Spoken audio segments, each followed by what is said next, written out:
Good morning, guys. Today we have a slightly different format of video. I'm going to show you my pull workout and basically talk over that and do a voiceover and use that to explain the method of training I'm using currently on the cut. In my opinion, it's the best method for cutting or if you're dieting because it helps you maintain kind of workout volume and strength as well. But I'll explain more of that, in a bit. And this is called reverse pyramid training. So stay tuned. I'm gonna play a bit of music over it. Synthwave again. I'm just loving it at the moment. I know it's a phase, but it is just amazing. So music in the description below as well. I got permission from the artist to use it and hope you enjoy it.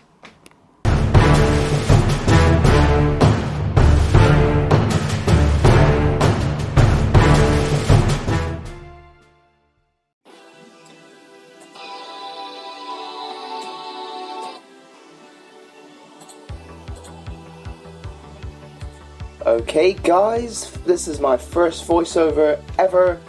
Anyway, I'm going to talk you through my workout and what I'm doing. So basically, this is the first heaviest set.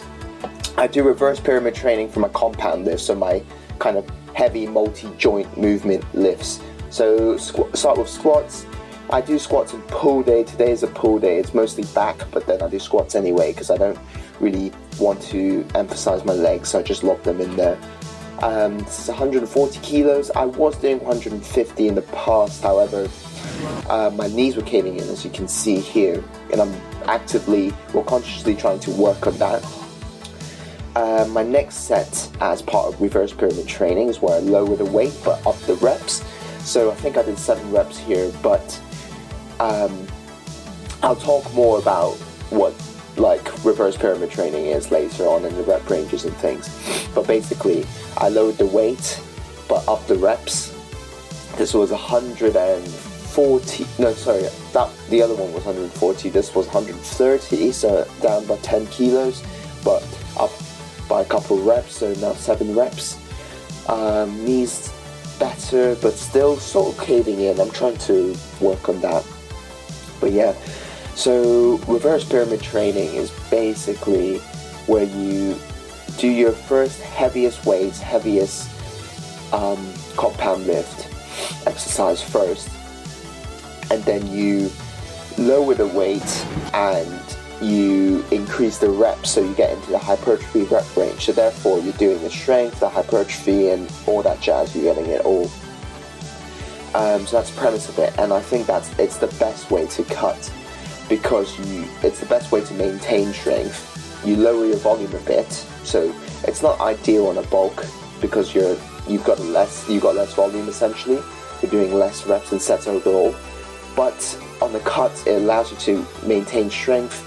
You're not doing crazy amounts of volume like you would if you were doing like 4 sets of 10, for example, like straight sets. So yeah, and then the first exercise, you're hitting your heaviest weight, and that's also when you're most fresh. So that's also another benefit of it. Then you can lower your weight and focus on kind of the mind-muscle connection and kind of just banging it out for hypertrophy. So as you can see here, this was 120 kilos, and it was my last and final set. So I usually do around 3 sets. You can do 4 even, but I usually do 3. So first is the heaviest, least amount of reps. Second, reduce by 10% or reduce by a little bit, and then up the reps. And then the last one, maybe like 8 to 12 rep range, hypertrophy rep range, and down the weights again.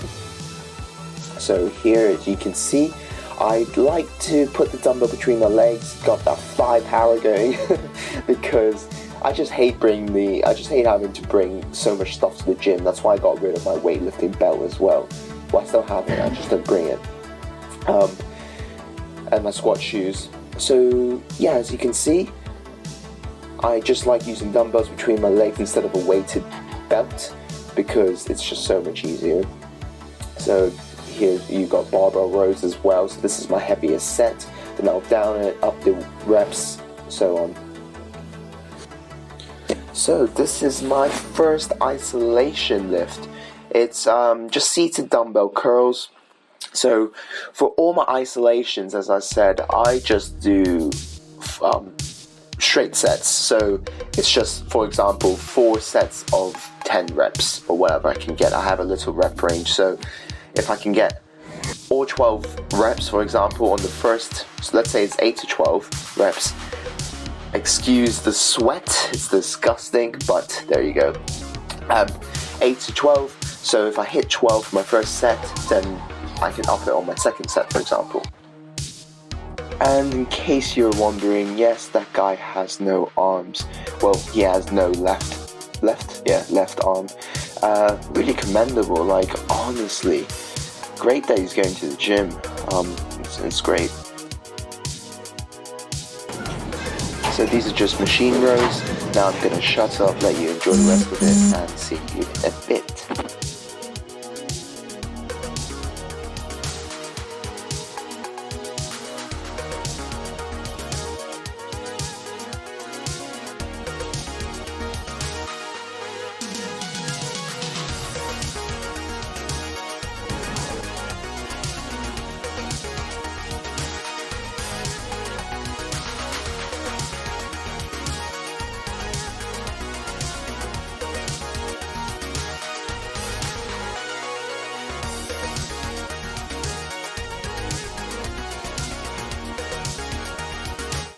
Okay guys, so hopefully you've got a pretty good idea of what reverse pyramid training is and why I do it. So I'm just going to talk about a couple of pros and cons. So as opposed to maybe like straight sets where you just do, let's say, like 4 sets of 5 kilos for 5 reps, let's say. That's like a straight set. So as you could see, I actually only do reverse pyramid training on my main compound lifts because that's where you want to maintain the most strength. And for straight sets, I actually do a combination. So I use straight sets for my isolation, so to really work the muscle and to just get more volume in. So, okay guys, hope you enjoyed that. So I'm just going to briefly summarize what reverse pyramid training is, then why I love to do it for cutting, the pros and cons. So basically, reverse pyramid training is a style of training where you perform your heaviest set first when you're completely fresh, and then you pyramid down to a lighter weight, as opposed to pyramid where you kind of pyramid up. So immediately, the pros of that is that you're doing the most effective, you're fresh, so you're the most effective reps and sets are done first. But an immediate con from that is the fact that you might not warm up as much. But to that I say you can still warm up. Like I normally do a quick warm up, so I ramp up the sets, but just do like one rep, but the weight's going up. So yeah, I still warm up. So it's sort of like I pyramid up then pyramid down, but the pyramid up is just one set, you're just warming up, just getting your blood flowing, So you can still warm up. It's also quite high intensity. You do it, you going through all the rep ranges, therefore you don't need to have like a strength phase, you don't need to have a hypertrophy phase, metabolic phase, you're just going through all of it. Which is great. You don't need to change programs as much. And also, you maintain strength better, so it's great for a cut. And lastly, I think it's great because you can do double progression. So for example, you increase the weight on the bar only if you hit, like you use rep ranges. So you hit the top of the rep range, you can increase the weight on the bar. You can do that for any of the sets. So usually you start from the bottom set, so the least weight highest rep set, and then you do the second set and then the third set. So therefore you have like 2 kinds of progressions going on at the same time. And lastly, it might be quite difficult if your gym if you're limited in equipment, because you have to be able to manipulate the weight quite a lot. You can't just use dumbbells because they jump from from 2 kilo increments. But apart from that, I think on the cut, because you're doing less volume. You need to do less volume on the cut because you can't sustain the high volume. It's the best thing to do. But on a bulk, I think straight sets or even the combination like what I do is probably the best. So for your compound lifts, you're doing reverse pyramid, but for the rest of it, you can do straight sets. So hope you enjoyed the video. If you did, share it, like it, subscribe, and thank you for taking the time out of your day. Hopefully you learned something new, and see you next time.